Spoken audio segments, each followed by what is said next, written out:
kita ketemu lagi di podcast Ngobrol Yuk bersama Kusumayanti. Di tengah-tengah kita sekarang sudah hadir rekan-rekan mahasiswa saya, karena saya masih penasaran, ingin mendalami lagi nih pengalaman-pengalaman dari mahasiswa yang mengikuti kegiatan MPKM. Kalau episode yang lalu kita dapat cerita dari teman-teman yang mengikuti kegiatan pertukaran mahasiswa secara nasional ya. Ada yang ke Andalas meskipun dia pulang kampung, tapi nggak apa-apa. Ada juga yang ke Lombok, ada yang ke Bali gitu ya. Nah sekarang hebat loh, mereka sampai ke luar negeri nih, ada 2. Dan ada satu lagi yang tidak kalah hebatnya, yaitu mengikuti kegiatan magang bersertifikat ya, atau MSIB. Yuk kita kenalan bersama teman-teman di podcast Ngobrol Yuk. Ayo. Oke, terima kasih. Di sebelah saya dulu ya, cowok yang paling ganteng. Iya, karena cuma sendirian. Oke, dengan siapa Mas? Oke, halo, perkenalkan aku Arthur dari Ilmu Komunikasi 2019. Oke, 2019. Sebelahnya? Halo, nama aku Zalwa, aku dari Hubungan Internasional 2019. Oke, dan satu lagi yang paling ujung. Halo, aku Jasmine dari Hubungan Internasional 2019 juga. Oke, nah di sini ada Arthur, ada Zalwa, dan ada Yasmin ya. Tadi kan di awal ya saya cerita bahwa ada yang ikut pertukaran mahasiswa atau IISMA ya, internasional. Ayo. Awards. Oke. Nah, ini adalah salah satu kegiatan dari kegiatan MBKM ya, dari Dikti. Nah, kita pengen tahu nih sekarang dari Mas Arthur. Tapi ini bukan karena dari Barcelona terus rambutnya di sana jadi merah kan? Enggak. Kita mau tanya dulu ya lebih jauh sama Mas Arthur nih. Gimana Mas? Kok nih milih Barcelona gitu? Kamu mau nonton sepak bola atau gimana nih intinya nih? Oke, boleh cerita Mas Arthur. Kalau dari aku sih waktu milih ya, karena kan waktu itu kita itu batch pertama ya, gitu, baru banget dibuka dan even informasinya itu belum banyak gitu. Dan pas tahu memang kita itu nggak di-assign untuk pergi ke sana based on jurusan, gitu. Dan lebih ke base kita harus milih mata kuliah yang mau diambil di sana apa. Kalau aku pribadi waktu itu memang tertarik dengan mata kuliah yang memang ditawarkan di salah satu univ di Barcelona kemarin, gitu. Jadi motivasi aku tuh bukan kayak aku harus pergi ke negara ini, aku harus pergi ke universitas ini, tapi aku lebih ngelihat mata kuliah apa yang bisa aku ambil yang benar-benar bisa membangun aku baik dari segi personal development tapi juga dari segi educational development juga gitu. Dan aku benar-benar merasa kayak oke, aku harus belajar di sana tuh aku harus benar-benar tertarik dan termotivasi gitu. Jadi nggak cuma sekedar kayak ikut pertukaran tapi iming-iming dengan jalan-jalan gitu. Iya, jadi kayak maksudnya jangan sampai kalau misalkan aku tuh di sana oke, jalan-jalan mungkin dapat gitu, tapi pas nanti kuliah aku juga bisa ngerasain kayak aduh aku nggak suka pelajarannya, aku kayak merasa stres dan segala macam, itu jangan sampai gitu. Jadi memang aku beberapa waktu di awal tuh make sure kayak mata kuliah yang aku ambil tuh bener-bener mata kuliah yang aku sangat minat gitu. Kalau aku itu sih. Tahan dulu, mata kuliahnya apa biar penasaran. Oke, kita tanya dulu sama Zalwa. Gimana Zalwa? Ke Korea kayaknya udah cita-cita dia pengen ke Korea. Kita tanya lebih lanjut, ternyata emang dari cita-cita ya, dari angan-angan dia bisa tercapai. Doanya mimpi sih. Dari mimpi. Oke, gimana nih? Dari mimpi kemudian terrealisasi sampai ke Korea Selatan. Ya alhamdulillah banget sih. Waktu nyampe sana tuh juga masih ini beneran gak sih? Mimpi gak sih? Gitu ya. Karena kan biasanya kita lihat cuma dari televisi, dari laptop, nonton di drama, K-pop gitu kan. Terus pas nyampe di sana kayak masih suka apa ya? Euforik gitu nggak sih? Iya. Tapi alasan kesana mungkin berterbalikan sama Arthur. Kalau Arthur kan milih karena emang mengejar mata kuliah. Kalau saya emang yang tadi juga itu udah mimpi pengen, dan karena emang saya tertarik belajar new cultures, new language, dan Korea Selatan kan emang lagi booming banget di kalangan masyarakat, not only di Indonesia tapi globally gitu kan. Dan mereka juga punya pendidikan yang terkenal sangat strict dan apa ya, masyarakatnya itu masalah pendidikan tuh sangat-sangat persaingannya sangat ketat. Jadi itu sih yang jadi pertimbangan saya akhirnya memilih ke Korea Selatan. Jadi saya mimpi, maksudnya saya sebagai fans juga, fan girlingnya jalan, pendidikannya juga jalan gitu. Oke, sekarang kita tanya mimpi teman kita. Gimana nih mimpinya Jasmine? Ikut magang, ada keinginan magang kan, dengan magang memang harus ya gitu ya. Terus kok milih kegiatan MBKM di MSIB gitu? Gimana Mbak Yasmin? Sebenarnya awalnya iseng bener sih, kayak ya, kita realisasikan. Nggak kayak bener-bener kayak daftar harus dapat gitu loh, kayak cuman kayak udah coba aja. Awalnya juga nggak mau, tapi karena lihat teman-teman di sekitar tuh pada kayak daftar gitu kan, terus akhirnya ya udah coba aja daftar, terus akhirnya mungkin beruntung kali ya, jadinya dapat panggilan lah beberapa interview di beberapa perusahaan gitu.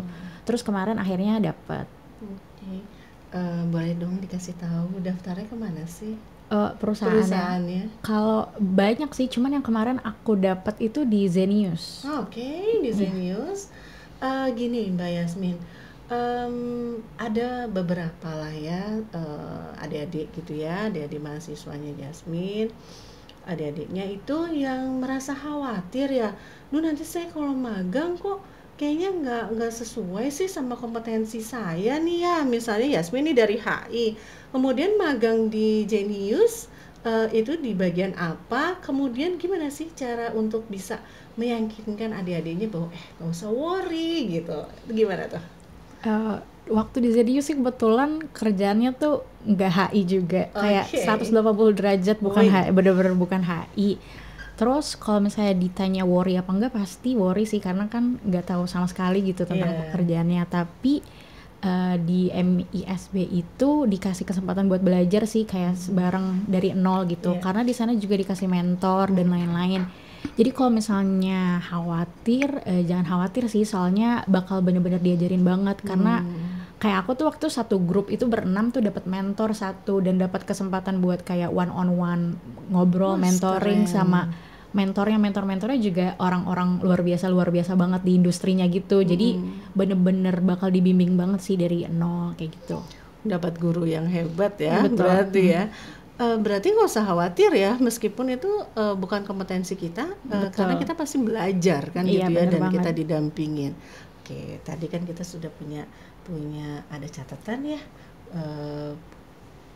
sama Arthur, dia belajar mata kuliah apa sih? Abis katanya dipilihnya mata kuliah. Oke, apa nih kalau boleh dikasih tahu nih? Jadi kemarin aku ngambil 4 mata kuliah. Yang pertama itu aku berhubungan dengan sinema. Yes. Ya, jadi kita belajar tentang sejarah film dan sinema di Spanyol ya. Dan tapi terutama di Barcelona in specific gitu. Terus yang kedua kita belajar tentang aku udah agak lupa ya, soalnya udah 2 tahun ya. Yang kedua itu tentang basically kayak kita belajar tentang revolution of humans in general, dan juga kayak historical, tapi juga pokoknya kita belajar tentang human development gitu, kayak kita sebagai society, kayak sebagai kolektif, itu gimana sih perkembangannya dan gimana cara kita sustain ke depannya gitu sebagai sebuah kolektif, which is sebuah society kan kita gitu, baik secara nasional atau global atau bahkan yang selevel kecil kayak cuman peer groups gitu, atau mungkin kayak kelas gitu.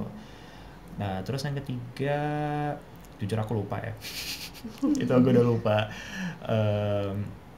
Tapi yang keempat itu which is quite sensitive, tapi kita ngebahas tentang LGBT gitu. Kita belajar dari segi sejarah gitu, dan juga segi gimana sih kedepannya, dan gimana mereka komunitas mereka itu dilihat dari segi politik, dari segi ekonomi, gimana efeknya bagi mereka secara personal ataupun mau secara politik dan secara social cultural di gak cuman di Spanyol tapi juga di for the rest di dunia ya. itu seperti apa gitu. Jadi dia kayak dengan mata kuliah itu aku bener-bener merasa yang kayak aku bisa gak cuman growing secara akademik, tapi aku juga bisa expand my horizon in terms of aku punya perspektif baru gitu kan. Apalagi kan di kampusku kemarin itu kelas yang aku attend itu kelas internasional gitu. Jadi banyak anak dari negara lain pun juga yang bisa ngasih perspektif baru ke kita, dan kita bisa ngasih perspektif baru ke mereka juga gitu. Jadi benar-benar saling sharing, gak cuma dari secara akademis tapi juga sharing pengalaman, sharing culture dari negara masing-masing gitu. Jadi aku benar-benar mencoba untuk milih mata kuliah yang memang aku bisa mengutamakan itu pas di kelas gitu, which is ya sharing gitu pengalaman dari masing-masing orang, tapi juga dari masing-masing negara kayak gitu. Oke, berarti dari awal Mas Arthur sudah tahu memang ingin mendalami ya, ingin mempelajari tentang apa gitu untuk mata kuliah yang terutama yang tidak ada di Indonesia ya. Oke. Apakah hal yang sama juga dialami oleh Zawan nih ke Korea? Bukan datang ke tempat syuting kan? Kayaknya itu salah satunya udah berangkat ke sana deh. Kebetulan lewat. Masa nggak mampir ya? Iya. Oke, gimana nih Zawan? Kalau aku jadi mungkin beda ya di kampus-kampus yang ada ditawarin sama ISMA. Kalau di Korea University sendiri itu kita untuk mendapatkan kelas harus war juga. Jadi kayak di UPN, war KRS, di sana juga ada namanya Sugang itu kayak sistem mata kuliahnya mereka, dan kita untuk mendapatkan kelas itu ya harus ini sendiri gitu. udah ini dong ya, udah teruji dong ya kan di sini. Bolak-balik tapi beda banget. Beda banget ya. Karena di sana apa ya, mereka untuk bisa dapat mata kuliah itu mereka sampai harus ke warnet dulu. Mereka sangat-sangat apa ya? sangat-sangat berdedikasi. Sangat-sangat berdedikasi. Jadi tapi alhamdulillah saya dapat mata kuliah yang emang saya mau, karena tadi saya as I was mentioned before juga, aku suka banget yang namanya belajar culture baru, belajar bahasa baru, dan Korea Selatan kan punya culture budaya yang sangat kaya gitu, dan mata kuliah yang aku ambil kemarin juga terkait itu. Jadi kita juga sama ngambil 4 mata kuliah, karena itu maksimum mata kuliah yang bisa diambil di program ISMA, dan ISMA itu nggak ngebatasin kita harus satu jurusan. Mereka malah encourage kita buat kalau bisa saya anak hubungan internasional, kalau bisa saya ambil IT atau pokoknya nyebrang jauh gitu. Dan tapi karena yang tadi sesuai sama passion dan minat saya ambil masih nyebrang sedikit sama HI, belajar soal culture, soal ada satu mata kuliah soal global wait I forgot tentang health global. Jadi kan karena mikirnya health global health mikirnya internasional kesehatan internasional gitu kan. Mau ambil itu gitu, ternyata itu mata kuliahnya anak-anak kesehatan. Jadi saya belajar benar-benar soal virus, soal how to cure them. Jadi benar-benar kayak anak kesehatan, dan saya kesusahan di situ karena nggak mengira kalau misalkan akan seperti itu. Kayak saya mikirnya kayak bakal bahas soal organisasinya mungkin, karena kan saya di HI juga ada belajar soal organisasi internasional gitu kan. Cuman itu terlalu kesehatan, jadi kayak ya udah. Tapi jadi belajar banyak hal gitu. Berarti belajar organisasi bukan hanya organisasinya ya, tapi bagaimana sih organisasi itu bergerak. Iya, benar banget. Oke, ya jadi luar biasa ya ternyata. Nanti ada kata kunci yang di akhir tayangan kita, nanti akan saya berikan kata kuncinya. Tapi ada satu lagi nih, sekarang MSIB ini ya, magang bersertifikat ya. saya pengen nanya sama Yasmin, triknya apa sih Yasmin biar lulus gitu loh di MSIB? Banyak nih soalnya, saya aja udah tanda tangan itu ada sekitar 300-an itu fakta integritas, ya tanda tangan gitu ya. 300 mahasiswa kan berarti hampir semua ya mau ikutan magang bersertifikat. Nah gimana nih tips dan triknya supaya bisa lulus? Kalau dulu karena aku juga batch 1 ya, jadi kayak masih awal banget. Kalau dulu tuh aku pasti pertama kalau dulu tuh syaratnya belum kayak sekarang gitu. Kayak sekarang kan harus banyak kayak banyak surat-surat dokumen. Kalau dulu tuh cuma CV sama mungkin kalau punya portofolio atau sertifikat pendukung. Kalau dulu tuh aku pertama kali tuh uploadnya tuh CV kreatif, CV biasa gitu. Terus itu tuh nggak kepanggil sama sekali. Nah terus akhirnya aku ganti CV-ku. Itu tuh formatnya ATS. Mungkin udah banyak tahu kayaknya sekarang ATS CV. Nah semenjak aku upload ATS CV itu lumayan banyak lah kayak feedbacknya. Nah mungkin kalau misalnya tipsnya satu mungkin di CV kali ya, karena itu pasti yang pertama kali dilihat oleh recruiter pasti kan itu CV-nya. Terus juga mungkin kalau emang punya pengalaman, mungkin pengalaman yang mungkin relate sama divisi yang mau diambil itu juga kalau bisa ditulisin aja, karena di dalam CV itu ya. Karena fun fact ya, aku dapat magang di Zenius tuh sebenarnya divisinya tuh aku nggak apply di situ. Mereka manggil aku buat interview di posisi itu, jadi aku nggak daftar. Tapi mereka kayak WhatsApp aku disuruh interview buat di posisi itu karena mereka lihat di CV-ku tuh aku ada pengalaman yang relate lah sama divisi tersebut, kayak gitu. Sama paling diikutin aja sih semua persyaratannya, jangan sampai ada yang kelewat karena biasanya lumayan strict juga dari perusahaannya. Kayak dulu tuh aku ditanya banget sama HR-nya kayak kampusnya bener-bener bisa ngejamin nggak kalau bakalan dikonversi SKS-nya, karena kadang ada yang nggak mau kalau misalnya kampusnya nggak ngasih, soalnya kan kita harus komitmen waktu dan lain-lain kayak gitu sih paling. Iya, karena biasanya ya memang masih ada lah ya kampus-kampus yang memang tidak bersedia untuk melakukan konversi karena dianggapnya kompetensinya gitu. Padahal sesuai dengan pesannya dari Mas Menteri bahwa justru kegiatan MPKM ini untuk second kompetensi kita, gitu ya. Jadi kita pun dapat pengalaman kedua gitu. Ya betul, kan? betul banget. Dan itu sepertinya bisa kalian bertiga dapatkan gitu ya, itu pengalaman seperti itu. Coba sih ya bayangin. Arthur yang biasa ada hidup di Indonesia gitu ya, terus kemudian ke Spanyol dengan culture yang sangat berbeda gitu ya, different culture gitu ya, dari kebiasaan Arthur gitu ya, kemudian juga belief mungkin ya, itu juga harus dipersiapkan betul sepertinya, dan itu ya harus ada proses penyesuaian. Sebenarnya ini saya pengen tanya nih, gimana proses, butuh berapa lama kalian menyesuaikan diri dengan culture dan kondisi di sana selama kegiatan ISMA? Kalau dari aku sih, aku personally mungkin ini aku dari perspektif aku dulu ya gitu, karena kalau aku pribadi kan aku udah sebelum ISMA tuh aku pernah juga traveling ke beberapa negara di Europe gitu, jadi mungkin nggak terlalu kaget gitu. Tapi memang tetap masih ada beberapa penyesuaian seperti bahasa gitu, karena kan mereka bukan English speaking country ya gitu, bahasa utamanya bukan bahasa Inggris. Kalau gitu. Kuliah masih English full ya?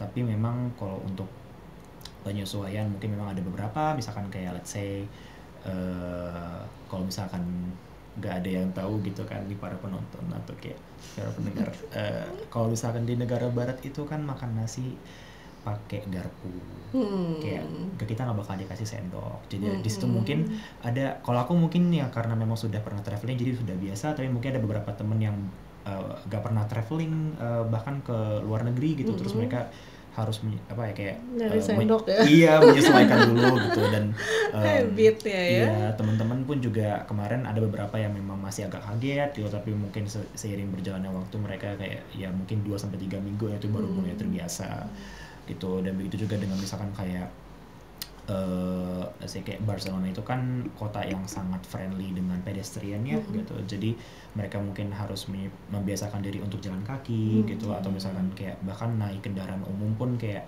kita dari housing misalkan itu harus jalan ke kayak stasiun atau misalkan kayak bus stop gitu, dan itu juga gak terlalu jauh, cuman kayak kalau dibilang deket banget itu sangat tergantung dengan kita tinggal di mana gitu. Jadi memang ada beberapa penyesuaian yang sebenarnya kedengarannya kecil gitu, nggak terlalu penting, tapi saat dijalankan itu kayak ternyata memang impactnya itu besar ya kalau kita memang udah ada di negara yang maksudnya kayak culture-nya nggak biasa gitu. Dan sometimes itu kita itu bikin kita sadar kalau misalkan ternyata hal-hal kecil tuh kita biasanya take for granted gitu. Kayak kita jarang appreciate hal-hal kecil yang biasanya memang kita tuh gak mikir gitu dapatnya kalau di negara sendiri gitu atau di kota sendiri gitu. Dan mungkin kalau dari aku sendiri karena nggak terlalu kaget gitu, jadi lebih kayak membiasakan diri lebih lagi sih gitu. Dan mungkin aku lebih fokus ke belajar bahasanya dari yang tadinya nggak tahu gitu, terus ya jadinya learning by doing gitu. Dan akhirnya kayak mungkin pas pulang-pulang ke sini kayak udah bisa 1-2 patah kata yang at least basic lah untuk bisa survive gitu.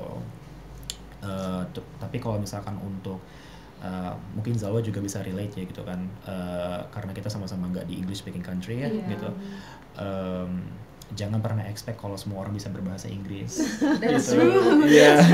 Okay. Kalau ya karena kan nggak semua orang bisa, dan ya makanya kita tuh at least bisa basicnya lah gitu untuk nggak cuman untuk survive tapi juga untuk appreciate orang-orang lokal yang ada di sana gitu.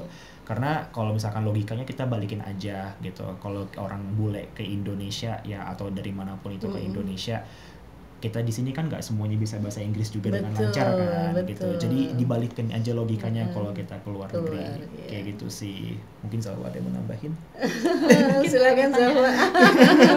Pertanyaannya sama silakan. Oke, mungkin untuk culture shock ya berarti kan cukup banyak, cuman karena nggak seindah yang waktu kamu nonton di itu kan drama Korea ya.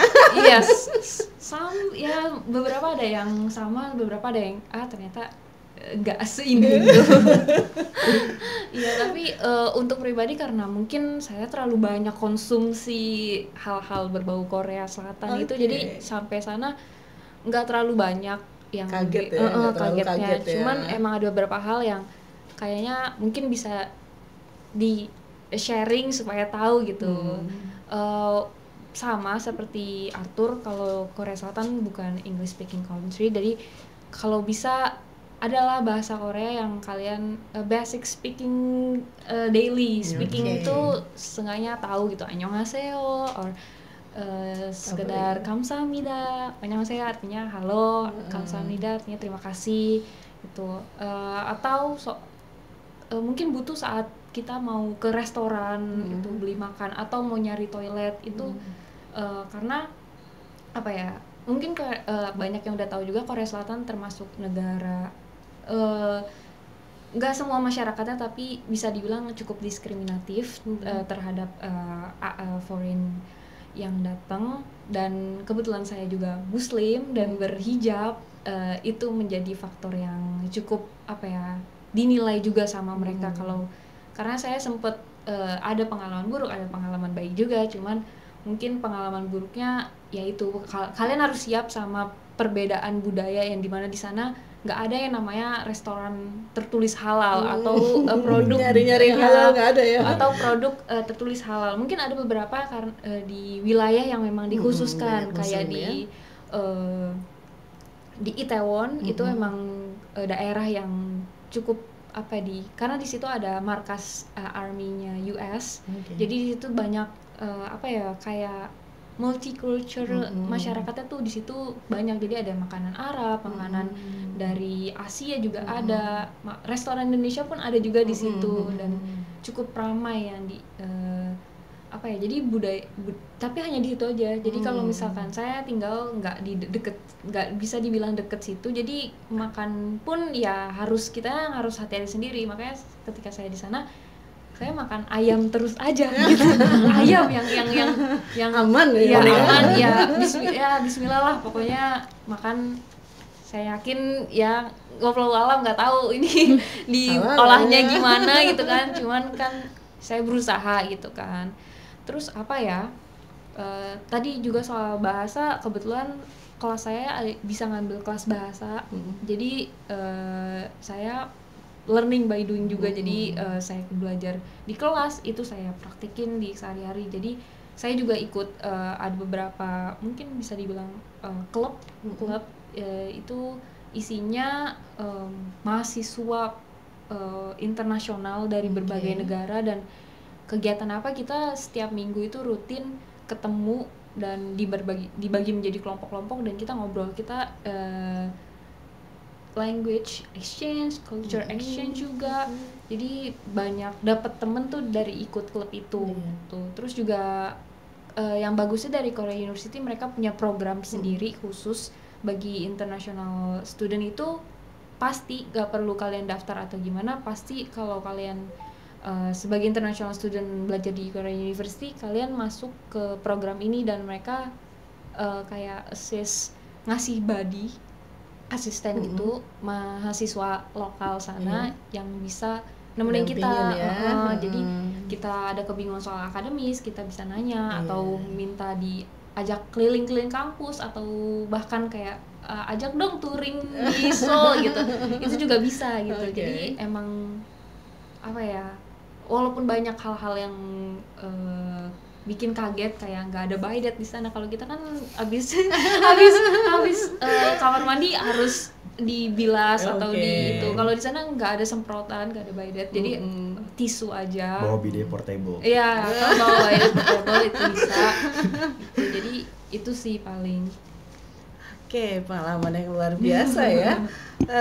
Kebiasaan kita di Indonesia gitu ya, kebiasaan Arthur, kebiasaan Zalwa di Indonesia ternyata memang teruji di sana, harus melakukan proses penyesuaian diri, dan menurut saya itu menjadi satu kata kunci tambahan selain tadi ya pengalaman, juga proses penyesuaian diri gitu ya. Nah sekarang kita mau tanya sama Jasmine, kalau proses penyesuaian diri di Zenius gimana Yasmin?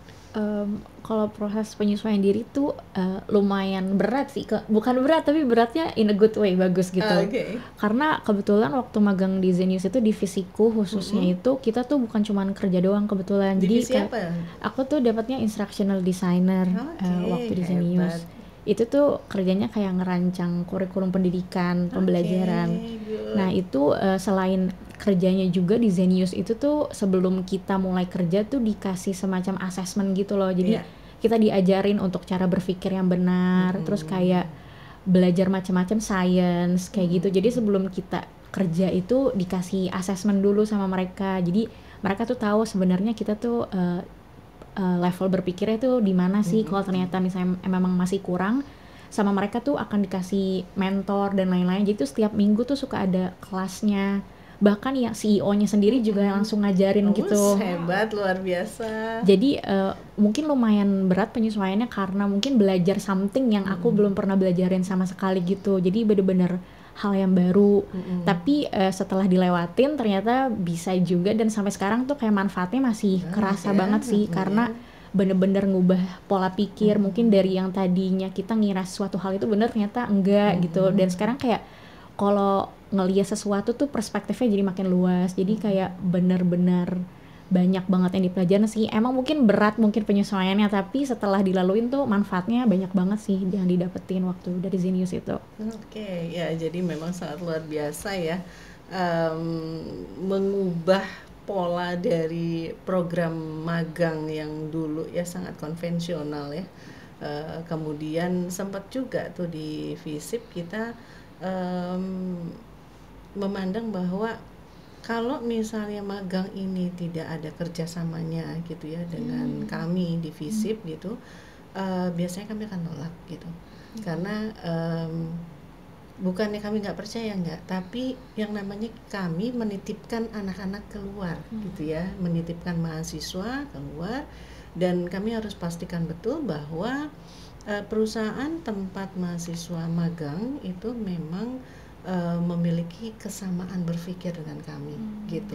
Dan apa yang tadi disampaikan oleh Jasmine di Zenius memang konsep yang sama gitu ya, seperti yang kami inginkan gitu ya, sehingga memang kegiatan ini berjalan dengan sangat baik gitu ya. Nah, ini yang kemudian bisa menjadi bisa menjadi bahan pemikiran gitu ya buat adik-adiknya nanti yang akan mengikuti kegiatan MBKM, karena kalau di UPN itu sudah dicanangkan program MBKM-nya 100% gitu ya. Jadi kan kalau dulu waktu kalian angkatan 19 itu masih ayo siapa yang mau ikut ya gitu ya, masih sukarela daftar, kalau sekarang enggak gitu. Jadi sekarang semua diarahkan untuk mengikuti kegiatan MBKM gitu, karena ini makanya kenapa juga salah satunya saya mengundang teman-teman mahasiswa yang sudah mengikuti kegiatan MBKM untuk bisa sharing betapa manfaatnya itu sangat luar biasa.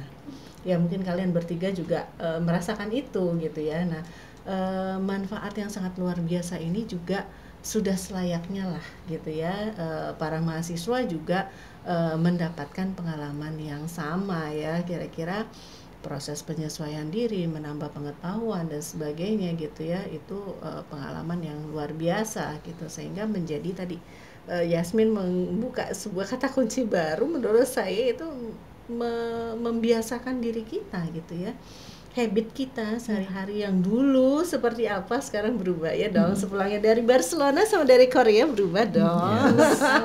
Dan bahkan masih kebawa kebiasaan dari sana sampai sini. Makanya sampai sini suka masih ini culture shock nggak sih di negara sendiri? Pulang lebih culture shock ya sih. Justru malah di sini ya. Iya, di sini kalau ditanya orang culture shock ya di sana enggak terlalu sih. Lu justru pas pulang kayak kok Indonesia begini ya, kenapa ya gitu. Mungkin juga karena di Barcelona dan di Seoul itu mereka kemana-mana tuh aksesnya mudah. Sangat dan mudah. Dan dibandingkan di sini saya yang rumahnya jauh di ujung terus harus kemana-mana harus 2 jam. Jadi lebih mengkritisi tempat tinggal sendiri sih, kayak jadi lebih kritis dalam melihat kayak di kota kita tuh apa yang kurang ya, apa yang bisa ditingkatin lagi, tapi apa yang lebih bagus juga dibanding dari negara lain atau kota lain gitu sih. Iya, mudah-mudahan ini bisa jadi ini kalian juga ya, sumbangsi kalian lah sama negara gitu ya. Meskipun dengan skup yang lebih kecil tapi ini bisa ditularkan gitu. Benar. Ya. Habit-habit yang bagus tuh bisa ditularkan gitu.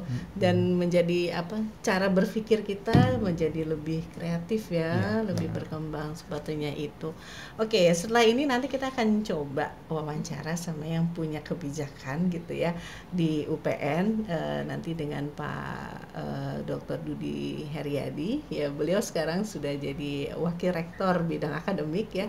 Nanti kita akan coba bincang-bincang bagaimana sih konsep yang akan diterapkan kegiatan MBKM di semester genap tahun akademik ya 2022-2023. Saya mengucapkan banyak terima kasih kepada guru-guru, dosen-dosennya Arthur di Barcelona gitu ya. Nanti Arthur yang akan bicara menyampaikan ucapan terima kasihnya gitu ya. Kemudian juga dosen-dosen Salva di Korean University ya, dan juga para mentor dan CEO dari Zenius. Terima kasih banyak sudah membimbing Jasmine dengan sangat luar biasa. Nanti kami titip lagi ya dari UPN ya, terutama dari FISIP. Oke, mungkin mau disampaikan ucapan terima kasih kepada dosen-dosennya. Kayaknya pengen kesana lagi deh nih, kelihatan gagatnya pengen kesana deh.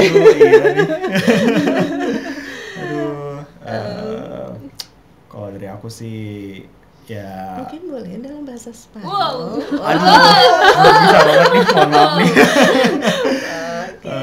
Mungkin in English ya kali. Silakan Arthur. To all my lecturers, I really thank them for giving me a lot of knowledge, but also to give me kind of like a second home, far away from home. And I just wish that I can send all of you, a lot of other students from here. Okay. Yeah, and yeah, I'm just wishing them all the best, and yeah, I hope we meet again in the near future. Yeah. Okay. Salwa, silakan. Oh, Bahasa okay. Korea? Kayaknya udah fasih banget ya bahasa Korea dia. Enggak. To all my lecturers, maybe we don't really talk. We didn't really talk too much when I was there, but I just want to thank all of you for teaching me and giving me a lot of new perspective, a lot of new insights, and I'm just hoping that I'll be there again soon, because I already make a promise with one of you to continue my study there again. So just the name, 감사합니다. Oke, dan terakhir ini dari Jasmine ingin mengucapkan banyak terima kasih kepada mentor dan CEO-nya dari Zenius. Silakan Jasmine. Kalau buat pakai bahasa Indonesia aja gitu ya. Kalau buat Zenius sebenarnya kayak terima kasih banget udah ngasih kesempatan, karena ini unexpected sebenarnya. Terus juga thank you buat mentor-mentor dan CEO-nya juga udah ngasih ilmu yang benar-benar luar biasa, dan itu benar-benar bakal aku ingat terus ilmunya. Dan juga makasih juga udah ngasih perspektif baru aku buat kayak ngelihat kayak hidup tuh gimana dan lain-lain. Jadi kayak, dan jangan lupa buat terima anak-anak FISIP dari UPN. Tetap. Oke, terima kasih banyak Arthur, Salwa, dan juga Jasmine sudah bersedia berbagi pengalaman ya bersama Bu Yanti dan juga teman-teman semua ya, para mahasiswa dan juga para dosen gitu ya, supaya kita bisa sama-sama bergandengan tangan nih untuk menjalani kegiatan MBKM ya. Oke, terima kasih banyak atas kehadirannya di podcast Ngobrol Yuk. Ayo. Kita ketemu lagi seperti yang sudah saya janjikan tadi. Setelah kita bincang-bincang sama mahasiswa-mahasiswa yang mengikuti kegiatan IISMA dan magang bersertifikat ya, tadi ada Jasmine, kemudian ada Arthur, ada Zalwa gitu. Sekarang saya datang ke ruangan Bapak Wakil Rektor Bidang Akademik UPN Veteran Jakarta dengan Bapak Dr. Erdudi Heriadi. Terima kasih Bapak berkenan menerima kami dari podcast FISIP UPN Veteran Jakarta untuk bincang-bincang Pak. Ini adalah podcast Ngobrol Yuk yang sengaja memang kami buat untuk memperbincangkan berbagai macam hal, dan ini adalah episode tentang MBKM. Nah, ada beberapa hal yang ingin kami tanyakan nih langsung ke Pak Dudi, karena di 2 episode sebelumnya memang mahasiswa yang sudah mengikuti pertukaran mahasiswa yang flagship dengan Dikti, kemudian juga yang mengikuti program IISMA dan juga magang bersertifikat, mereka memperoleh manfaat yang sangat besar gitu ya Pak ya. Dan ini kami ketahui juga bahwa memang UPN konsen betul dengan pelaksanaan MBKM. Nah, kami ingin menanyakan kepada Bapak, kebijakan apa sih sebenarnya dari UPN Veteran Jakarta tentang pelaksanaan MBKM ini Pak? Ya. Selamat sore untuk semuanya, para penonton semua ya, penonton podcast di Ngobrol Yuk ya, hebat nih Bu Dekan FISIP, sangat kreatif menyelenggarakan kegiatan ini. Baik, kalau untuk kebijakan tentu pertama bahwa kita adalah bagian dari sebuah sistem yang besar, Kementerian Pendidikan. Jadi kebijakan yang dibuat oleh universitas tentu tidak boleh menyimpang atau keluar dari kebijakan yang dibuat oleh rumahnya, dalam hal ini oleh Kementerian Pendidikan. Nah, semenjak tahun 2020, Kementerian Pendidikan membuat kebijakan untuk menyelenggarakan kegiatan yang namanya Kampus Merdeka dulu ya, atau MPKM, Merdeka Belajar, Kampus Merdeka. Nah, kita lihat apa sih kegiatan ini? Ternyata kegiatan ini ada program MPKM ini dibuat oleh pemerintah untuk mengantisipasi perubahan yang ada di masyarakat. Nah, perubahan-perubahan revolusi industri, kemudian Society 5.0 dan selanjutnya yang tentu kita semua sudah tahu. Intinya adalah bahwa setiap lulusan itu nanti dituntut untuk memiliki berbagai macam kemampuan yang dia harus siap dengan apa yang dituntut oleh dunia kerjanya.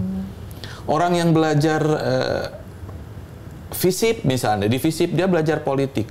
Belum tentu nanti dia jadi politikus gitu pada kenyataannya di pekerjaan. Ada orang yang belajar jadi insinyur, tapi malah kerjanya di tempat yang sama sekali nggak berhubungan dengan insinyur.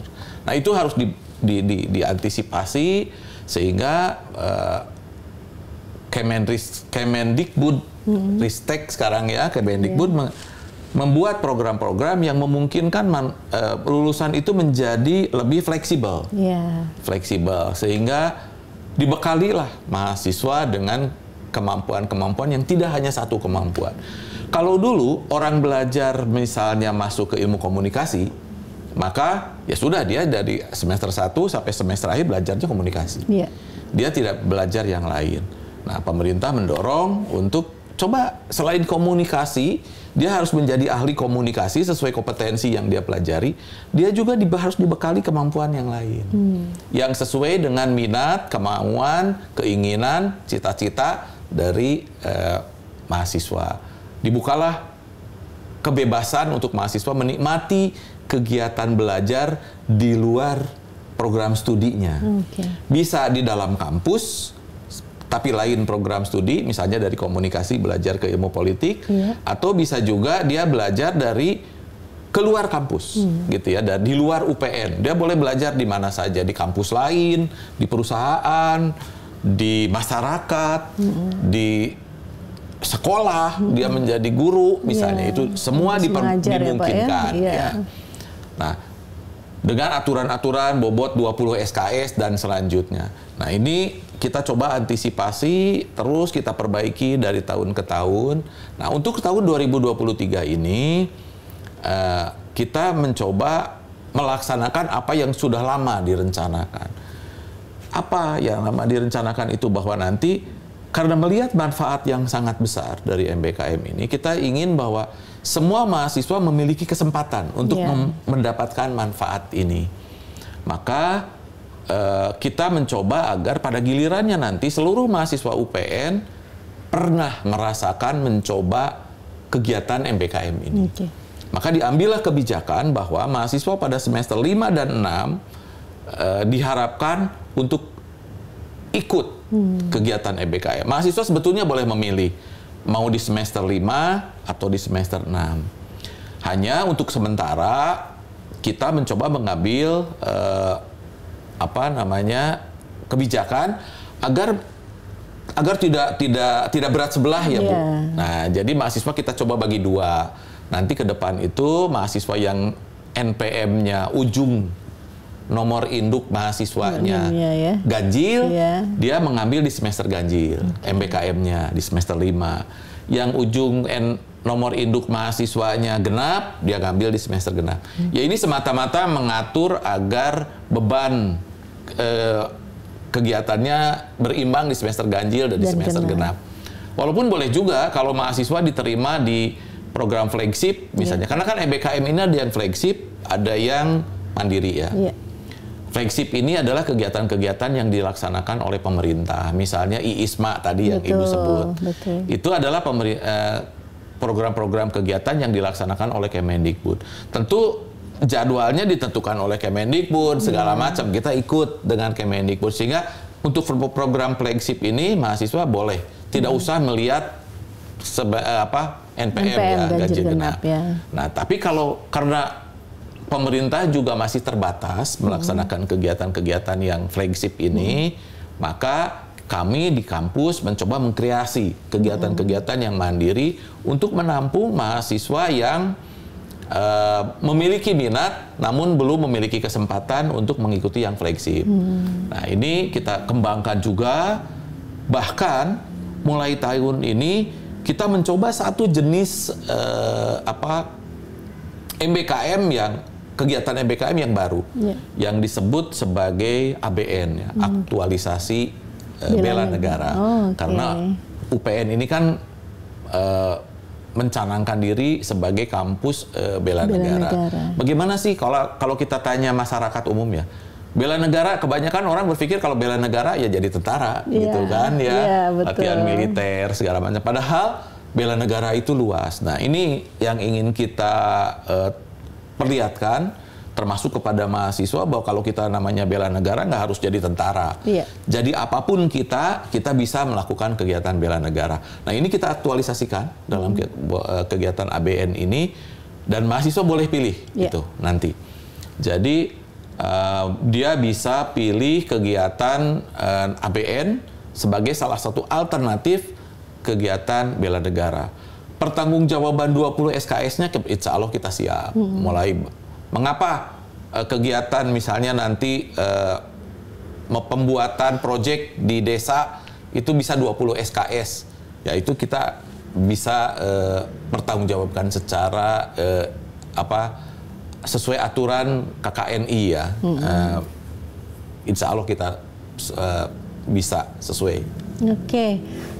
Ternyata kebijakannya sangat luar biasa ya, di UPN ini, dan juga memang hasil ngobrol-ngobrol sama mahasiswa ya Pak, seperti Jasmine yang juga sudah mengikuti kegiatan magang bersertifikat di Genus. Ada pengalaman yang sangat menarik gitu menurut saya, yaitu pada saat Jasmine itu membuat CV ya Pak. Jadi ternyata perusahaan itu kan meminta CV nih. Nah, pada saat dia membuat CV-nya biasa saja gitu ya, ternyata nggak dipanggil-panggil gitu. Tapi pada saat dia kemudian perbaiki CV-nya gitu ya, kemudian mulailah berdatangan banyak tawaran, banyak panggilan dari perusahaan-perusahaan yang bisa memberi kesempatan kepada mahasiswa untuk magang gitu. Nah, apakah kedepannya untuk mahasiswa yang akan mengikuti kegiatan MBKM ini akan dibekali dulu atau bagaimana Pak? Ya, itu termasuk pelajaran yang kita dapat dari MBKM gitu ya, bahwa CV kita itu harus bisa memperlihatkan kelebihan kita siapa. Tidak boleh berbohong tentu. Ya, tidak boleh berbohong, tapi apa sih kelebihan kita yang tidak dimiliki orang lain? Nah, ini tidak mudah untuk menyampaikan. Betul. Itu nanti bagaimana di prodi, di fakultas bisa membekali mahasiswa bagaimana untuk membuat CV yang menarik ya Bu Dekan. Tapi ada hal yang perlu saya sampaikan juga. Betul bahwa MSIB ini peminatnya cukup banyak. Betul. Ya. Ada hampir 1.000 yang tahun lalu ikut ya kegiatan ini, dan kelihatannya sangat diminati. Kembali bahwa MSIB yang dilaksanakan oleh pemerintah atau flagship ini terbatas. Betul. Nah, makanya kami juga coba bantu. Nah, mulai semester ini para mahasiswa yang ingin ikut program MSIB, kita sudah bekerja sama dengan universitas terbuka, Bu. Nah, di situ ada satu kegiatan MBKM yang di-create oleh kawan-kawan di universitas terbuka bekerja sama dengan kementerian, namanya game developer. Nah, kita beri kesempatan para mahasiswa yang ingin menjadi ahli-ahli komputer membuat game, nantinya ininya kelihatannya OBE ya, untuk project ya Pak, project base. Project base untuk membuat game, bobotnya 20 SKS, hanya karena bekerja sama dengan universitas terbuka, tentu sifatnya daring. Nah, dengan daring ini ada dua kelebihan, Bu Dekan. Pertama, kegiatan ini bisa dilaksanakan oleh mahasiswa di mana saja. Dia bisa karena dia daring. Dan karena universitas terbuka sudah sangat berpengalaman melaksanakan kuliah-kuliah secara daring, pembelajaran jarak jauh, modul, segala macam sudah disediakan oleh mereka secara gratis. Bisa digunakan oleh mahasiswa. Nah, nanti oleh sistem yang ada di sana, mahasiswa itu akan dibuat berkelompok, kelompok-kelompok, dan nanti akan diberi proyek, mereka harus membuat satu game tertentu. Saya sudah melihat, Bu, diberikan contoh, sudah berkunjung ke kampus universitas terbuka dan diperlihatkan hasil-hasil game yang dibuat oleh mahasiswa. Dan menariknya, mahasiswa yang ikut program ini ternyata bukan mahasiswa prodi yang berkaitan dengan komputer. Oh gitu? Ya, jadi bisa dari program mana saja. Itu menariknya. Jadi bagaimana dalam waktu kurang lebih 5 atau 6 bulan, mahasiswa mengikuti perkuliahan secara daring, bisa memiliki kemampuan membuat game. Padahal seumur-umur dia belum pernah belajar membuat program komputer. Gitu. Itu menarik. Saya pikir untuk mahasiswa-mahasiswa yang tertarik, punya minat untuk mencoba mendalami bidang pergaman atau karena mereka pasti para pemain game ini semua nih. Karena banyak mahasiswa yang senang main game kan. Betul. Nah itu bisa. Nanti silakan ikut program ini, daftar karena kalau daftar sendiri nggak bisa, Bu. Oh gitu. Ya, sebagai individu daftar ke UT mau ikut nggak bisa. Harus melalui kampus. Nah ini kita buka kesempatannya untuk ikut. Dan karena ini daring, jadi mahasiswa yang sedang kuliah pun boleh ikut ini. Untuk ini. Jadi artinya kan tadi ada mahasiswa yang sudah pernah ikut semester lalu, Bu, ya. Betul. Nah, biasanya kan nggak boleh nih ikut lagi karena dia nanti kuliahnya terhambat. Betul. Nah, kalau untuk yang ini karena daring 100% boleh. Diizinkan ya. Diizinkan. Oke. Silakan. Nggak usah khawatir. Nanti saya akan minta ke Pak Warek posternya gitu ya. Saya akan kirimkan di link podcast Ngobrol Yuk gitu ya, sehingga nanti teman-teman mahasiswa, para mahasiswa semua bisa coba untuk mendaftar menjadi game developer. Jadi bukan hanya para mengkonsumsi game saja, tapi Anda sekarang yang membuat. Anda ditantang nih oleh UPN. Oke, ya. Kemudian harapan Bapak ke depan untuk para mahasiswa. Saat ini mahasiswa angkatan 2020 ya Pak, di semester 6. Akan masuk semester 6 yang akan mengikuti kegiatan MBKM. Kalau di 2 episode sebelumnya, teman-teman mahasiswa yang sudah memiliki pengalaman MBKM sudah banyak cerita. Nah, kalau dari Bapak sendiri selaku pimpinan dari universitas, apa sih sebenarnya harapan kepada para mahasiswa untuk bisa mengikuti kegiatan MBKM, dan juga tadi Bapak sudah sebutkan manfaatnya, sudah Bapak ceritakan manfaatnya, tapi apa yang diinginkan dari universitas? Ya, kalau dari universitas sama ya dengan apa yang diharapkan oleh pemerintah, sebetulnya adanya kompetensi kedua. Jadi mahasiswa itu bukan hanya memiliki satu kompetensi ketika lulus dari ini. Dia punya kompetensi kedua, tapi juga tumbuhnya soft skill yang lebih kuat. Karena dia punya pengalaman yang lebih luas ketika dia nanti masuk di dunia kerja. Contoh ya, kalau kita ikut kampus mengajar, Bu. Kampus mengajar. Mungkin ada 1-2 orang mahasiswa yang apain sih ngajar gitu ya, nggak ada. Tapi saya percaya bahwa ada mahasiswa yang sebetulnya punya passion mengajar. Nah, dia bisa coba itu. Dia sebetulnya ngajar itu senang atau enggak, gitu ya. Kemudian nanti dia itu bisa menentukan karirnya sebetulnya mau apa. Jadi dari prodi apapun, kalau dia memang punya passion mengajar, dia bisa jadi dosen, misalnya kan, Bu ya. Betul. Yang misalnya dulu saya pengen jadi apa? Saya masuk fakultas kedokteran. Saya ingin jadi dokter. Nggak pernah terpikir ingin jadi dosen. Nah, tapi ketika dia sudah mencoba kampus mengajar, ternyata saya sedang ngajar, ya akhirnya dia jadi dosen. Itu salah satu pengalaman pribadi saya, Bu Dekan. Saya dulu nggak kepikir jadi dosen. Nggak kepikir. Saya prodi HI ya kepikirnya jadi diplomat. Daftar ke Kemlu jadi diplomat. Tapi saya pengalaman menjadi pembina pramuka. Di situ saya mengajar, ternyata enak ngajar gitu ya. senang begitu ketemu dengan anak-anak pramuka segala macam, sehingga ketika saya lulus ya saya melamar jadi dosen gitu deh. Dan saya nggak daftar jadi ke Kemlu, nggak pernah saya daftar ya. Nggak jadi ke diplomat ya, jadi temennya diplomat tapi ya Pak ya. Diplomat, teman-teman saya banyak yang jadi diplomat, tapi saya nggak pernah daftar ke sana karena saya sudah keburu passion saya memang diajar. Iya, gitu. betul. Itu. Jadi passion itu ketemu ketika saya sudah jadi mahasiswa justru. Punya pengalaman mengajar, dan ini mudah-mudahan bisa terasa ya oleh teman-teman. Karena kalau secara jujur banyak juga kan dari kita yang, kenapa kamu masuk ke prodi itu? Ya nggak tahu, kita masuk aja. Karena tadi keterbatasan pengetahuan kita ketika lulus SMA tentang prodi-prodi mana yang sesuai dengan kesukaan ya dari seseorang. Betul. Iya, jadi memang tadi kita dapat ya kata kuncinya, yaitu kompetensi kedua yang sudah terbukti dari cerita-cerita teman-teman mahasiswa kita yang sudah mengikuti kegiatan MBKM. Kompetensi kedua menjadi kata kunci yang memang bisa kita tumbuhkan pada saat kita mengikuti atau menjalani kegiatan MBKM. Kalau gitu, kita coba, kita jalani. Anda bisa daftar untuk mengikuti kegiatan MBKM di UPN Veteran Jakarta.